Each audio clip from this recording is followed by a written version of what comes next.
Curtis Powell, repeal the health care law.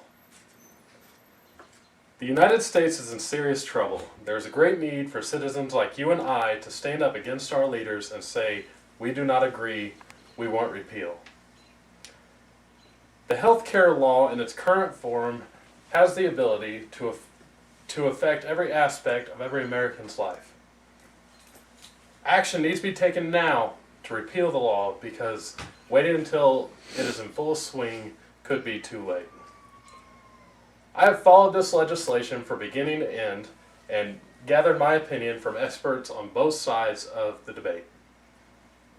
Repeal of the health care law is needed for many reasons, but the primary reasons are the massive increase in the federal government that it creates, the devastating effect it could have on the national debt, the burdens that it places on every aspect of the United States, and the student loan reform that is encompassed with it.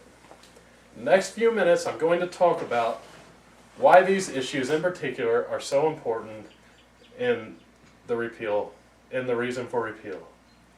The passing of this reform creates a government that with broader reach and more control than any government that we have ever seen in the United States and any democratic and free country should ever have. With a larger government, this means that it will have more control and be able to pass more controllable measures. It creates a massive government by expanding the Medicaid program to cover more than it ever has before. It creates an issue where the American citizens have to rely on government subsidies and the government-regulated exchange pool in order to get private insurance in many cases. And it gives the government control of more portions of the private market than it already has. With a larger government, there is an increased reliance on that government by its citizens for its basic needs. The regulations and taxes that are applied with this reform will make the private market much smaller than it is right now, and it'll make it have less competition because the small businesses within these industries that it affects will not be able to sustain. With a larger government, there will always be more spending and more taxes that come along with it.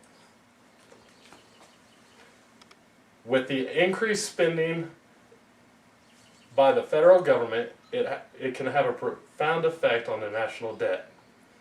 The CBO report, which is short for the Congressional Budget Office report, the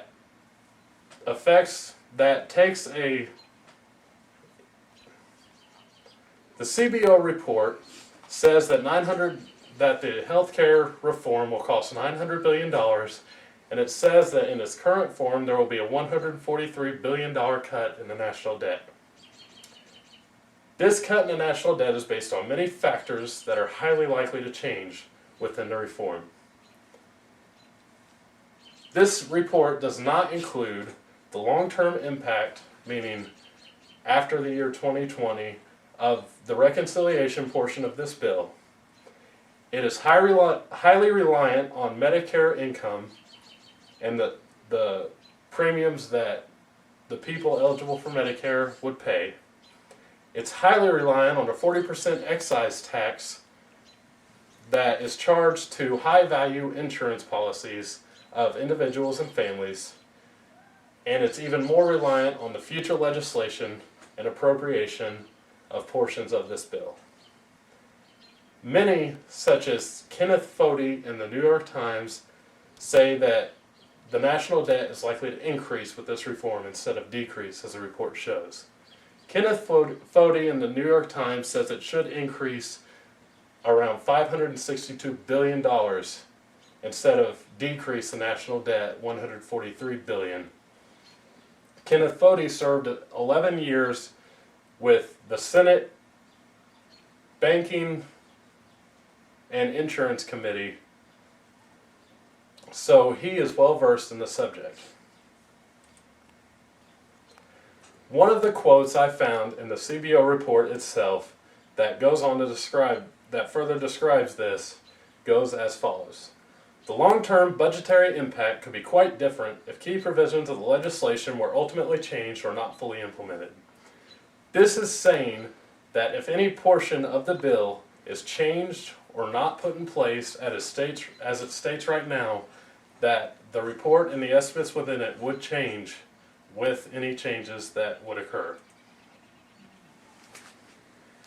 The healthcare reform places undue burdens on every aspect of American citizens, such as ordinary citizens like you and I, businesses, and the states within the United States. The burdens on you and I would include higher taxes. One example is a 10% tax that would be placed on tanning that millions of people within the United States enjoy doing. This reform would also have a trickle-down effect, which I will explain later on. The healthcare legislation also requires every American citizen to carry insurance, or they face up to a 2.5% fine based on their income. This legislation places an undue burden on the states when it expands the Medicaid program, and it places the burden when insurance pools and exchanges are formed. The Medicaid program is state-run and only partially funded, and the federal government says that all newly eligible citizens will be fully funded by the federal government, but that funding only lasts until 2016. With the insurance pools, those will be state-run but with federal funds. Once again, those federal funds are not permanent, and the states will eventually have to foot part of that bill. The reform places an undue burden on businesses in the form of increased premiums and increase in taxes that are associated with insurance plans offered to employees. With these increased premiums, it would mean that businesses would look for lower quality insurance plans that would meet the required minimum coverage. Many businesses are weighing the cost of the $2,000 per employee fine versus offering insurance and the premiums it would cost to offer each employee insurance. Some, such as AT&T, according to a Business Week article, are looking at reducing or eliminating coverage for currently employed and retired workers because of the $1 billion cost that the reform will place on them. Within the healthcare legislation, there is also student loan reform. The student loan reform eliminates federally backed private loans and instead turns to direct lending by the Department of Education. With this, as an Indy Star article describes, Sallie Mae is having to eliminate 8,500 jobs nationwide, 1,400 of those being here in Indiana. The direct lending by the Department of Education leads to increased spending by the federal government, and while this is in the CBO report, this is a highly variable cost, and it can barely be estimated for future references. The healthcare legislation leads us to only one solution. We need to repeal this now. Later would be too late, and once this plan is in full swing, there is no turning back. We need to vote out any supporters in our legislature of the healthcare legislation this November that are up for re-election, and place those that promise to repeal it. We need to tell our congressmen this is not what we want and we do not agree, and we need to have a truly bipartisan and most likely non-political solution provided instead of going through Congress and the government.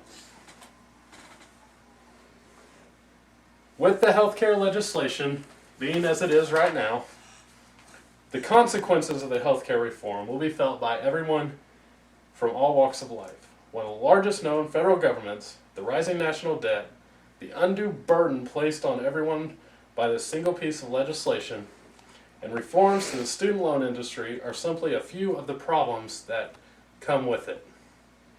Repealing the legislation and starting from scratch seems to be the only solution to the problem at hand. Join me in telling our congressmen we do not agree, we want repeal, and we want change we truly can believe in. Thank you very much.